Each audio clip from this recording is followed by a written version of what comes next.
রাজনীতি তাদের জন্যই যারা ভালো কাজ করে,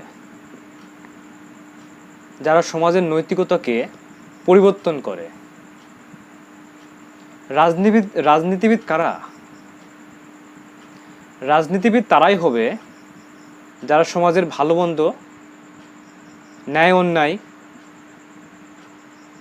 সম্পর্কে যাদের জ্ঞান থাকবে, যারা এগুলো সম্পর্কে মানুষকে বুঝাবে যে কোনটা ন্যায়, কোনটা অন্যায়, কোনটাতে মানুষের ভালো, কোনটাতে মানুষের খারাপ।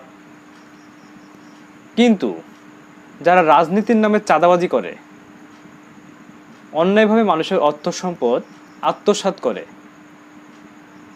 নিজেকে বড় বলে জাহির করে বেড়ায় এবং বিভিন্ন ধরনের বড় বড় রাজনৈতিক নেতার ছত্রছায়ায় যারা মানুষের অকল্যাণ করে থাকে, মানুষকে কষ্ট দেয়, মানুষের সম্পদ লুণ্ঠন করে, তারা কি রাজনীতিবিদ হতে পারে?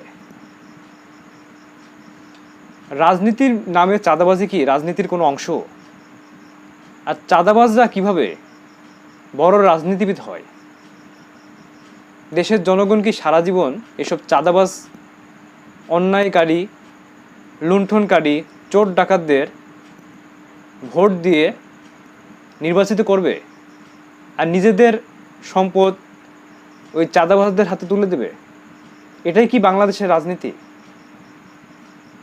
আসুন আমরা সকলে এক হই এবং ওই সকল চাঁদাবাজ, চোর ডাকাতদের বিরুদ্ধে সোচ্চার হয় এবং চাঁদাবাজদের বিরুদ্ধে একটি ঐক্য গড়ে তুলি, যাতে চাঁদাবাজরা কখনোই রাজনীতির নামে চাঁদাবাজি করতে না পারে।